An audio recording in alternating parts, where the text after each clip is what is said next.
अस्सलाम वालेकुम, मैं हूं एहसन अमान। आप देख रहे हैं बातचीत। जैसा कि आप जानते हैं, पार्लियामेंट हाउस में तहरीक इंसाफ और इत्तेहादी पार्टीज़ की पार्लिमानी पार्टी का इजलास हुआ, जिसमें वज़ीर आज़म और परवेज़ खटक के दरमियान तल्ख़ कलामी हुई। इस सारे वाक़े को रिपोर्ट किया हमारे साथ मौजूद है रिजवान अहमद गिलज़ई साहब, एक्सप्रेस न्यूज़ से वाबस्ता हैं। इनसे जानेंगे कि इजलास की अंदरूनी कहानी क्या है, असल में ये वाक़या हुआ क्या है, इस सारी सूरत हाल को इन्होंने कवर किया है। आइए इनसे जानते हैं कि इन्होंने इस सारे वाक़े को किस तरह ये देख रहे हैं। बहुत शुक्रिया Ehsan, thank you for having me. सबसे पहले जैसे कि सारी जगह रिपोर्ट हो चुका है कि आज पार्लिमानी पार्टी इजलास में क्या हुआ।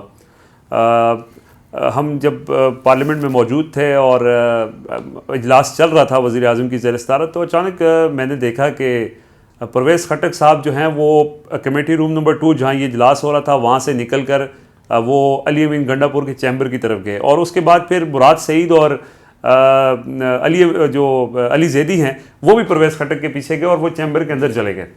नॉर्मली ये होता है, ये बात दुरुस्त है वैसे परवेज़ खटक साहब की, कि वो सिगरेट पीने बाहर निकलते हैं। इवन काबीना इजलास के दौरान भी वो चूँकि चैन स्मोकर हैं तो वो सिगरेट पीने के लिए बाहर आते हैं। लेकिन आज थोड़ा सा जब वो वापस जा रहे थे तो उनको ना पकड़ के लेके जा रहे थे। मैं अकेला ही था वहाँ पे, तो मुझे थोड़ा सा ना वो अजीब लगा। मैंने कहा, लेकिन वो चूँकि ये रूटीन होती है, लोग अंदर बाहर आते जाते हैं। बिल्कुल। इजलास ख़त्म हुआ तो ज़ाहिर है फिर इजलास में जो हमारे ज़राए हैं उनसे हमने राब्ते किए, उनसे बात की, तो मुझे हमारे ज़राए ने बता दिया कि असल हुआ क्या। बेसिकली हुआ ये कि जब ये इजलास शुरू हुआ, यही बात हमें चाहिए जब इजलास शुरू हुआ तो मिनी बजट के ऊपर ब्रीफिंग थी, और वो ब्रीफिंग में वज़ीर ख़जाना वही बता रहे थे कि क्या करना है। तो परवेज़ खटक साहब जो है वो अपनी नशिस्त के ऊपर खड़े हुए। वैसे नॉर्मली ये होता है कि माइक के ऊपर दिया जाता है, माइक ऑन होता है तो वो बात करते हैं।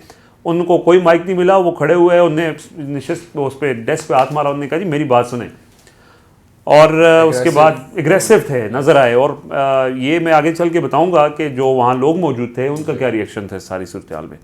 खैर परवेज़ खटक साहब खड़े हुए, उन्होंने कहा जी ये हमाद अज़हर यहाँ बैठे हैं, हमारा मसला जो है वो गैस और बिजली का है। असल में ये मसला खैबर पख्तूनख्वा के सारे MNAs का है, तो बेसिकली वो रिप्रेजेंट कर रहे थे क्योंकि सूबाई सदर भी हैं PTI खैबर पख्तूनख्वा के। उन्होंने कहा जी हमारा गैस और बिजली का मसला है, ये हमाद अज़हर साहब को आपने वज़ीर बनाया हुआ है, इनको तो गैस बिजली के मसाइल का पता नहीं है। बिजली सबसे ज़्यादा खैबर पख्तूनख्वा में प्रोड्यूस होती है, गैस हम प्रोड्यूस करते हैं, लेकिन ना हमें गैस मिलती है ना हमें बिजली मिलती है। उन्होंने ये कहा कि इवन के जो नए कनेक्शंस हैं उन पे भी पाबंदी लगाई जा रही है और वो पाबंदी नहीं हटा रहे।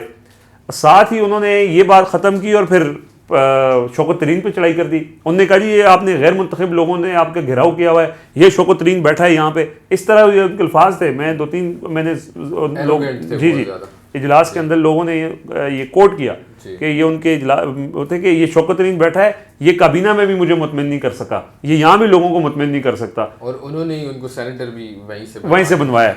अच्छा, फिर उन्होंने प्राइम मिनिस्टर की तरफ रुख किया।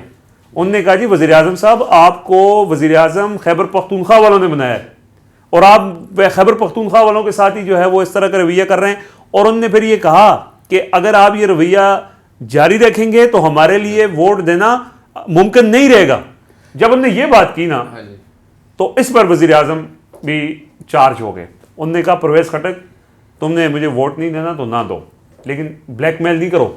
मैं ब्लैकमेल नहीं होगा, मैं कोई यहाँ फैक्ट्रियाँ बनाने नहीं आया हुआ, मेरा मकसद जो है हर दफा वज़ीर आज़म साहब इसी तरह करते हैं। अच्छा, ये बात है कि वो जो और हर एक को कहते हैं। मैं अगर ऐड करना चाहूँ तो परवेज़ खटक साहब ने तो कह दिया आके डायरेक्ट ही कि ये न्यूज़ चैनल्स ने, मैं तो सिगरेट पीने गया था और न्यूज़ चैनल ने पीछे से हंगामा बर्पा कर दिया। मेरा वज़ीर आज़म पे उसी तरह एतमाद है, अभी भी उन्होंने एतमाद का इजहार किया उनके साथ। लेकिन मसला ये है कि असल बात ये जो मतलब लोगों को समझने में आ रही है कि वो असल मसला हमाद अज़हर के साथ था या वज़ीर आज़म साहब के साथ। सर मैंने जैसे कहा ना कि हमाद अज़हर पे भी चढ़ाई की उन्होंने, शौकत तरीन पे भी चढ़ाई की, और फिर जब वज़ीर आज़म की तरफ मुड़े तो फिर वज़ीर आज़म ने उनको ये कहा कि यार ये कोई तरीका नहीं है, और अगर आपको लगता है कि मैं ठीक काम नहीं कर रहा, यानी उनका कहने का मतलब असल में परवेज़ खटक साहब, फिर हमारी 1-2 सीनियर वज़ीरों से बात हुई जो उनके साथ बैठे थे वो कहते हैं हम तो खुद डर गए, हैरान हो गए कि खटक को हुआ क्या है बेसिकली। मतलब कभी भी, और जो लोग परवेज़ खटक को जानते हैं, परवेज़ खटक इस तरह खुल के बात नहीं करते। ऑल्दो के आपको याद है कि अभी कुछ पिछले हफ्ते वो एबटाबाद में गए थे और वहाँ वर्कर्स ने एहतजाज किया तो उन पे भी चढ़ाई कर दी कि आप बड़े बदतमीज़ हैं। जर्नलिस्टों को भी उन्होंने जो है वो तो वो बड़े एग्रेसिव थे और आज इजलास के अंदर वो एग्रेशन उन्होंने शो किया। जब प्राइम मिनिस्टर को शो किया तो लोग बड़े हैरान हुए कि यार ये तो सबको ही रगड़ रहा है। अच्छा, फिर जब इजलास ख़त्म हुआ, ये चीज़ें रिपोर्ट हुई, एक और बड़ी अहम चीज़ है कि जब परवेज़ खटक साहब ये पार्लिमानी पार्टी की मीटिंग होने वाली थी, उससे 20 मिनट पहले उनकी प्राइम मिनिस्टर से मुलाकात हुई। उस मुलाकात की वज़ीर आज़म ऑफिस ने फुटेज जारी किया, परवेज़ खटक बैठे हुए हैं वहाँ पे। अच्छा, जब ये वाक़या हुआ और हमने उसको रिपोर्ट किया, और रिपोर्ट करने के बाद जब मीडिया पे हर तरफ, जाहिर है बहुत बड़ा एक वाक़या था कि इजलास के अंदर वज़ीर आज़म और उसकी तल्ख कलामी हुई है परवेज़ खटक की। तो फिर उसके बाद परवेज़ खटक साहब को वज़ीर आज़म ने बुलाया चैम्बर में। हमारे ज़राए ने बताया कि फिर परवेज़ खटक साहब की फिर वज़ीर आज़म ने क्लास ली और काफ़ी जी हीटेड फिर वहाँ पे हुआ और उन्होंने ये कहा कि ये गलत बात है। फिर हुकूमत के जो तर्जुमान हैं वो आए, उन्होंने आकर मीडिया को कहा कि परवेज़ खटक साहब वज़ाहती बयान देना चाहते हैं। जी, परवेज़ खटक साहब ने सारा मामला ये था जी हाँ, जिस पर उन्होंने कहा कि मैं वज़ाहत देना चाहता हूँ जी हाँ।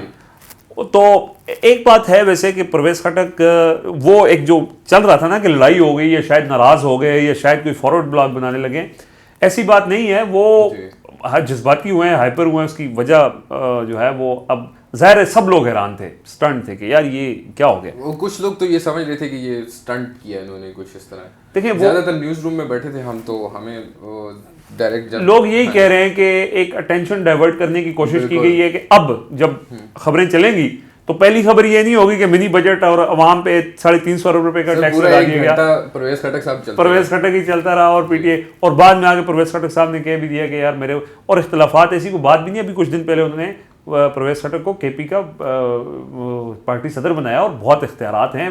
परवेज़ खटक जो है वो एक मजबूत तरीन जो रहनुमा है पीटीआई के, वज़ीर आला रह चुके हैं। अभी भी वो समझें कि उनकी बड़ी होल्ड है खैबर पख्तूनख्वा के अंदर।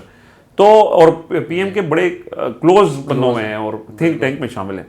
तो वो उन्होंने फिर आगे बताया कि मेरी कोई नाराज़गी नहीं है, मैं सोच भी नहीं सकता ऐसी बात करूं। एक इशू था जिसके ऊपर मैंने बात की, गैस और बिजली वाला। गैस और बिजली से ये शहबाज गिल साहब ने बयान दिया था एक, उसके बाद इस सारे वाक़ये के बाद उन्होंने कहा कि ये असल में ये जो लोगों ने दरख्वास्तें वगैरह जमा की हुई हैं गैस के लिए, ये केपी में बहुत सारे मंसूबे ऐसे हैं, हाउसिंग स्कीम्स हैं जिनकी वोट की असल जो बात उन्होंने की वो ये थी कि अगर हाउसिंग स्कीम्स को हम गैस नहीं देंगे तो वो हमें वोट नहीं देंगे। तो असल इस वाक़े को आप कैसे देखते हैं, मतलब शहबाज गिल के बयान को इस वाक़े के साथ कैसे देखें? ये तो अब वो सारे जो डैमेज है उसको कंट्रोल करने की कोशिश कर रहे हैं ना, कि वो ये चाह रहे थे कि जी हम लोगों को कनेक्शन नहीं देंगे। बात तो यही थी परवेज़ खटक की। देखें, पार्लिमानी पार्टी के अंदर MNAs अपनी बातों का खुलकर इजहार करते हैं, ये कोई नई बात नहीं है। हमेशा से नूर आलम खान जो सबसे ज़्यादा बोलते हैं पार्लिमानी पार्टी के अंदर, नूर आलम खान ने आज भी तनकीद की। असल में सरप्राइजिंग यह हुआ कि इमरान खान की किचन कैबिनेट के वो लोग जो हर वक्त उनके साथ होते हैं और 20 मिनट पहले वो इमरान खान के साथ उठकर मुलाकात करके गए। अगर तो आपको इख्तलाफ है तो आप वहां पे ये करें। फिर पार्लिमानी पार्टी 150 लोगों के अंदर बैठकर आपने इस तरह किया। मैं आपको बता रहा हूं कि बहुत सीनियर वजीर वो हैरान थे कि यार ये किया क्या इसने। और जो लोग कह रहे हैं ना फिर बाद में कि गलत रिपोर्ट हुआ, गलत रिपोर्ट नहीं हुआ, एग्जैक्टली हुआ। वो 3 दफा अपनी सीट पे खड़े हुए, उन्होंने हाथ मारा, उन्होंने कहा जी मेरी बात सुने। ये शौकत तरीन बैठा हुआ है, ये गैर मुंतखब है और ये हमें मुतमिन नहीं कर सकता। ये हमाद अजहर बैठा हुआ है, इसको गैस बिजली का पता नहीं है। और पीएम साहब आपको खैबर पख्तूनख्वा वालों ने ये बातें उसने की हैं। और बातें जैसे शहबाज गिल कह रहा है ना कि ये बात ठीक हुई है कि उन्होंने कहा है कि लोग हमें वोट नहीं देंगे, हाँ, और इसी वजह से और ये ग्रीवेंसेस लोग कहते हैं। और इस पर हमाद अजहर साहब ने कहा कि हमारे पास ज़खायर नहीं है, हम उन्होंने एक्सप्लेन किया कि गैस हमारे पास 10 साल की रह चुकी है, हम नए कनेक्शन नहीं दे सकते। और उन्होंने कहा कि मैं वज़ीर आज़म से बात कर रहा हूँ, मैं वज़ीर आज़म से बात कर रहा हूँ, आप बात में ना। वो बेसिकली देखें बात करने का मकसद क्या है, खबर क्या है, इसमें लोगों के लिए इन्फॉर्मेशन क्या है। इन्फॉर्मेशन ये है कि इमरान खान की किचन कैबिनेट का बंदा 150 लोगों के सामने बैठकर पार्टी पे पीएम पे तनकीद कर रहा है और तल्ख कलामी हो चुकी है, एक्सचेंज ऑफ वर्ड्स हुआ है। पीएम को ये कहना पड़ा है कि आप मुझे ब्लैकमेल ना करें। और फिर परवेज़ खटक कमरे से बाहर निकल के चले गए। ये मैंने अपनी आंखों से देखा, वो बाहर गए और वापस आए, उनको मनाकर, उनको मुराद सईद और अली जैदी मना कर लाए। तो ये कोई ये नहीं है। हमें मालूम है कि जो जिन लोगों हम लोगों ने खबरें दी हैं, मैंने खबर दी है, उमर जट ने खबर दी है, अयाज अकबर ने खबर दी है, ये जिन्होंने खबरें दी हैं और सही खबर, उनको नोटिस भी आएंगे पेमरा से, ये भी हकीकत है। लेकिन देखें, खबर इसमें ये नहीं है कि उसने गैस का इशू उठाया, ये इश्यूज हर पार्लिमानी पार्टी में उठाए जाते हैं। खबर ये है कि तल्ख कलामी हुई है कि इशू के ऊपर कि आप इस तरह की बात 150 लोगों में नहीं करते। बिल्कुल। तो उसमें लोगों ने कहा। अच्छा, फिर बाद में जब उन्होंने वजाहत पेश कर दी तो वो लोगों ने सोचना शुरू कर दिया था ना कि परवेज खटक शायद कोई ब्लॉग, फॉरवर्ड ब्लॉग बना रहा है। ऐसी बात नहीं है। लेकिन ये बात अब भी हैरान कौन जरूर है कि परवेज खटक ने क्यों इतना ज़्यादा किया, और ये हमारे लिए हैरान कौन नहीं है। मैं आपको बताऊं, हम बैठे हुए थे, उसके बाद जब इजलास खत्म हुआ, वजीर बैठे हुए कह रहे थे यार ये हुआ क्या है। हो सकता है कि ये अभी रिसेंटली जो बल्दियाती इलेक्शन में पीटीआई को काफ़ी नुकसान हुआ है, काफ़ी धचका लगा है उनको, उनके कैंडिडेट्स जो हैं वो जीत नहीं सके। तो हो सकता है कि ये एक स्टंट भी हो सकता है कि अपने लोगों को अट्रैक्ट करने के लिए कि भाई हम आपके लिए आवाज़ उठा रहे हैं। ये हो सकता है, क्या इसकी पॉसिबिलिटी? बिल्कुल, बहुत अच्छा सवाल आपने किया, और ये वाकई ऐसा होता भी है। देखिए, परवेज खटक ना एक बड़े घाक और सीनियर किस्म के सियासतदान हैं। मैं उनको पर्सनली ना बहुत हाई रेट करता हूँ। मैं ये समझता हूँ, बल्कि मैं ऑन रिकॉर्ड ये पहले भी कह चुका हूँ कि पीटीआई को 2018 में 2/3 मेजॉरिटी दिलवाने वाला अगर क्रेडिट आप दें किसी को तो वो परवेज खटक है, क्योंकि वो बड़े माहिर हैं, वो पुराने सियासतदान हैं, वो लोगों को काबू करना जानते हैं। तो ये बात ठीक है, ये स्टंट भी हो सकता है। और स्टंट का देखें, मीडिया पे जिस तरह उछाला गया, बाज़ लोगों ने उसको अप्रिशिएट भी किया कि यार परवेज खटक ने खुल के बात की है पीएम के सामने। तो ये वाकई ये बात हो सकती है, इज़हार राय का हक है, और उसने सब तस्लीम भी कर रहे हैं। ये तो अब चूंकि मीडिया ने इसको उठाया इस मामले को, तो उसको डाउन प्ले करने के लिए तरह तरह की बातें कर रहे हैं कि जी आप सही रिपोर्ट नहीं कर रहे। हमें बहरहाल ये तो अब अपनी क्रेडिबिलिटी पे कोई बात करना वो नहीं होगा। लेकिन बहरहाल ये है, जो इसमें इंटरेस्टिंग चीज़ ये है कि ये जो सारा वाक़या हुआ उसमें प्राइम मिनिस्टर ने जो रिस्पॉन्ड किया जिस तरह से, वो बड़ा इंटरेस्टिंग था। लेकिन फिर जब प्राइम मिनिस्टर और परवेज खटक की मुलाकात हुई, उस मुलाकात में पीएम ने परवेज खटक को थोड़ा सा ग्रिल किया।